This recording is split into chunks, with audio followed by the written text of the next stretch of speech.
Assalamualaikum warahmatullahi wabarakatuh. Alhamdulillahirabbil alamin. Pada kesempatan ini kami bisa melanjutkan kembali bertausiah dengan judul Mulia dengan Al-Quran. Mari kita ikuti bersama. Alhamdulillahirabbil alamin. Nahmaduhu subhanahu hamdan yaliqu bijalali wajhihi wa azimi sultani. Ashhadu an la ilaha illallah wahdahu la syarikalah lam yalid wa lam yulad wa lam yakul lahu kufuwan ahad. Wa ashhadu anna Muhammadan abduhu wa rasuluh. Allahumma salli ala Muhammad wa ala alihi wa sahbihi ajma'in. Amma ba'du fa'usikum ibadallah wa nafsi bitaqwallah wa ta'atihi. Yaqulu Allah azza wa jalla, ya ayyuhallazina amanu taqullaha wal tanzur nafsum ma qaddamat lighad wattaqullah innallaha khabirum bima ta'malun. Sadaqallahul azim. Sahabatku semuanya dimanapun berada yang sama-sama dirahmati Allah, tidak layak bagi kami selaku pribadi untuk memulai tausiah ini terlebih dahulu mengajak sahabatku semuanya untuk bersyukur kepada Allah, Rabb semesta alam, yang hingga hari ini selalu memberikan ribuan nikmat serta karunia-Nya kepada kita, sehingga kita masih diberikan kemampuan untuk beraktivitas sebagaimana biasanya. Amin. Sholawat dan salam mari kita haturkan kepada Nabi kita, Nabi Muhammad Sallallahu Alaihi Wasallam, keluarganya, para sahabatnya, serta siapa saja yang berpegang teguh dengan amanah, dengan sunnah-sunnahnya hingga hari kiamat kelak.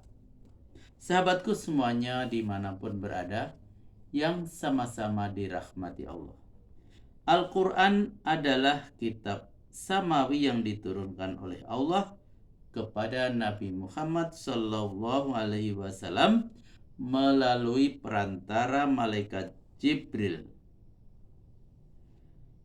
Baik secara redaksi maupun makna, Al-Quran yang ada di hadapan kita hari ini diturunkan oleh Allah dengan dua tahap. Yang pertama, diturunkan secara keseluruhan ke Baitul Izzah di langit dunia pada malam Lailatul Qadar. Yang kedua, diturunkan secara bertahap ayat demi ayat dari Baitul Izzah kepada Rasulullah Sallallahu Alaihi Wasallam. Dan proses turunnya yang kedua ini memakan waktu selama 23 tahun. Allah Azza wa Jalla melalui lisan Rasulullah Sallallahu Alaihi Wasallam menyatakan bahwa siapapun yang membaca Al-Quran maka baginya pahala tersendiri. Dalam sebuah hadis yang diriwayatkan oleh Imam At-Tirmizi disebutkan bahwa Rasulullah Sallallahu Alaihi Wasallam bersabda, "Man qara'a harfan min kitabillahi walahu hasanah wal hasanatu bi ashrin amsalihha la aqulu alif lam mim harfun walakin alif harfun walam harfun wa mim harfun."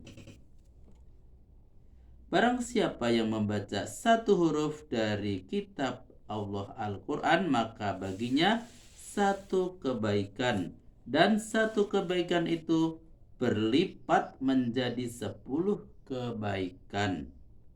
Aku tidak mengatakan alif lam mim satu huruf, akan tetapi alif satu huruf, lam satu huruf, dan mim satu huruf. Rasulullah Shallallahu Alaihi Wasallam memberikan motivasi dosis tinggi agar umatnya gemar membaca Al-Quran. Penilaian tidak berdasarkan kata maupun ayat yang dibaca, bahkan setiap hurufnya mendatangkan pahala yang begitu besar. Lebih daripada itu, beliau memberikan perumpamaan, masalul mu'minil lazi yaqra'ul qur'ana masalul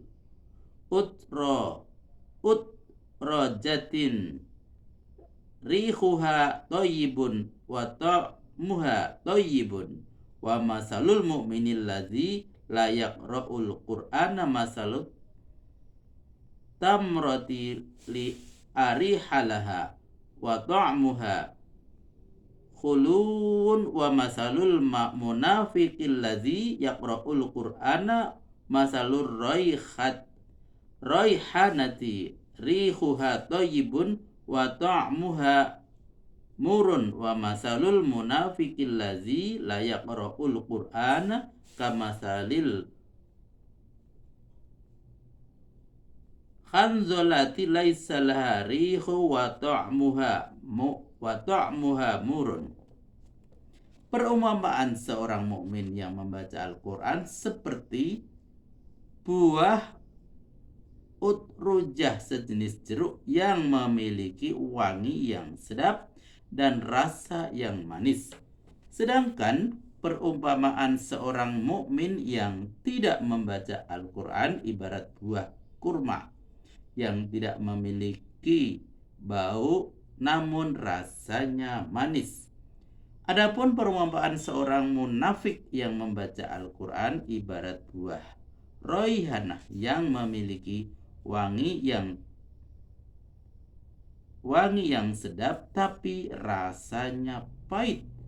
Sedangkan perumpamaan seorang munafik yang tidak membaca Al-Quran ibarat buah khuzolah yang tidak memiliki bau dan rasanya pahit.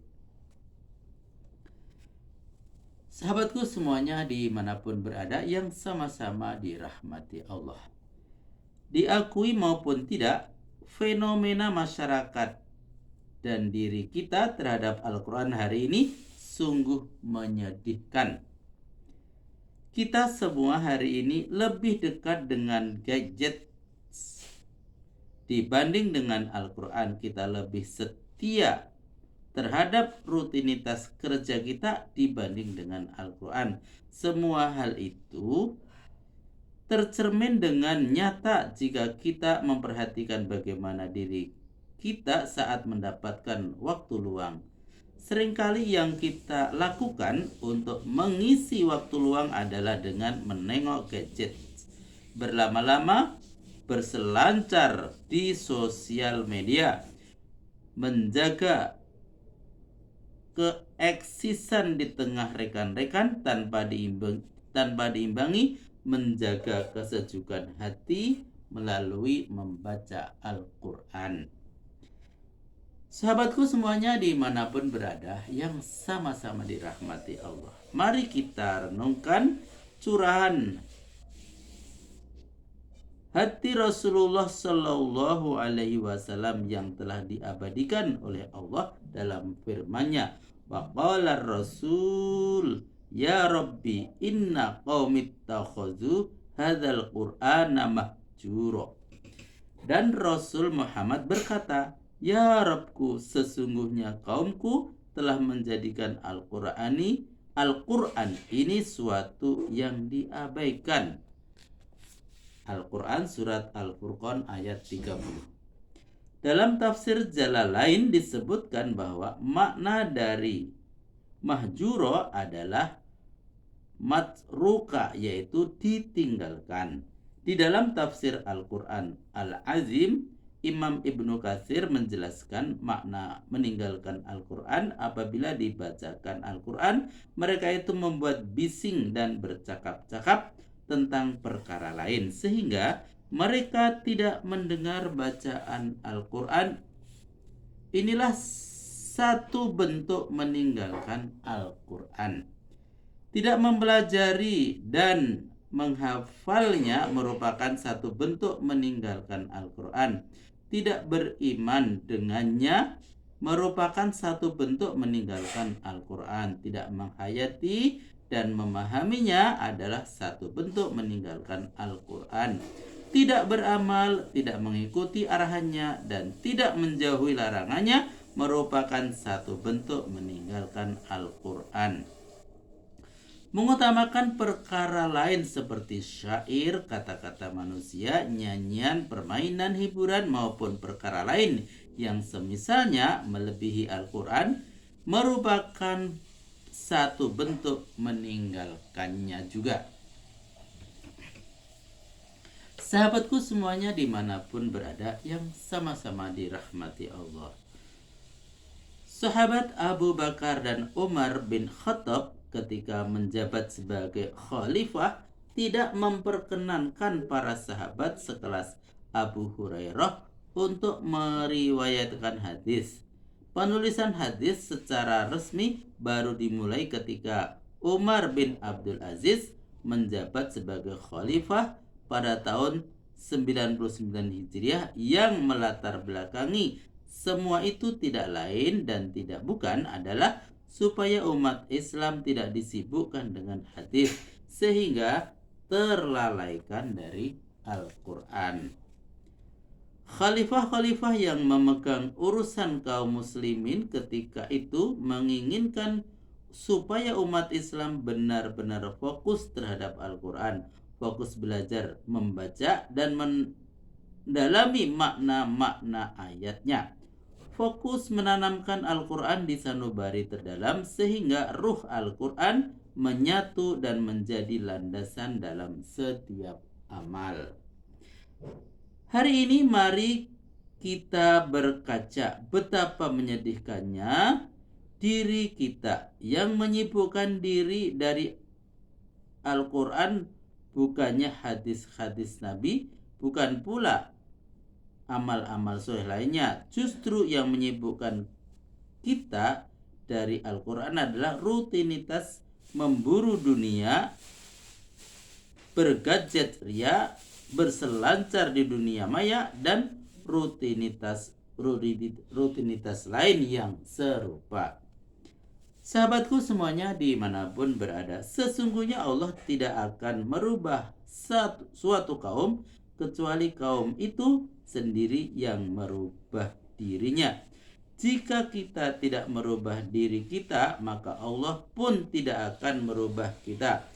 Kini tiba saatnya bagi kita untuk bersandar dan membuka mata. Sesungguhnya dunia ini hanya sementara.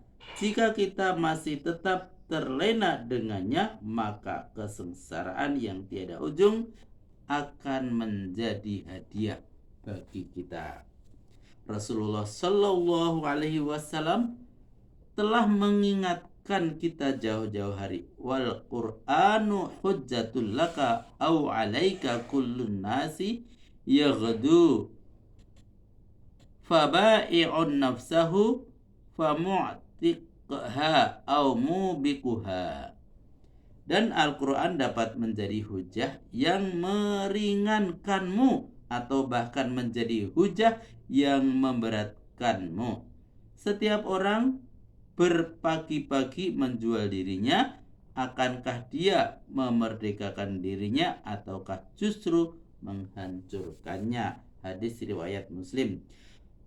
Barang siapa yang mempelajari sedikit dari Al-Quran lalu mengamalkan kewajiban yang dikandungnya, menahan diri dari apa yang dilarangnya, serta berhenti pada batas-batasnya, maka Al-Quran akan menjadi pembela dan pemberi syafaat baginya pada hari kiamat.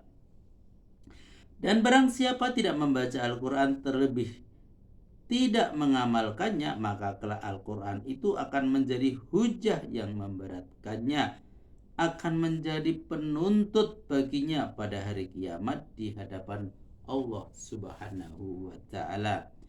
Ibnu Mas'ud radhiyallahu anhu berkata, Al-Quran adalah pemberi syafaat yang diberi hak untuk memberikan syafaat dan pendebat yang dibenarkan. Barang siapa meletakkan Al-Quran di depannya atau membaca dan mengamalkannya, maka Al-Quran menuntunnya ke surga. Barang siapa meletakkannya di belakang punggungnya atau meninggalkan Al-Quran, maka Al-Quran menariknya ke neraka.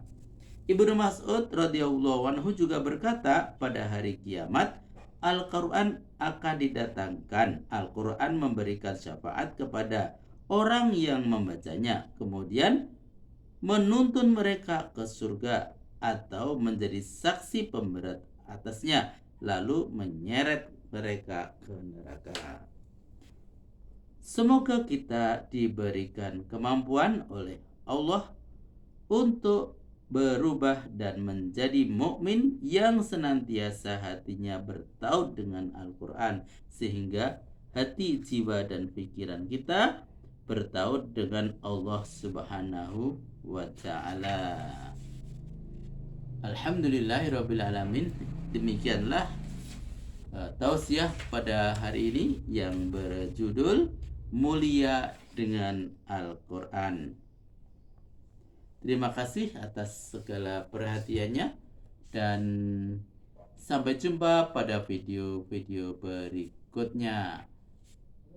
Billahi taufiq wal hidayah. Wassalamualaikum warahmatullahi wabarakatuh.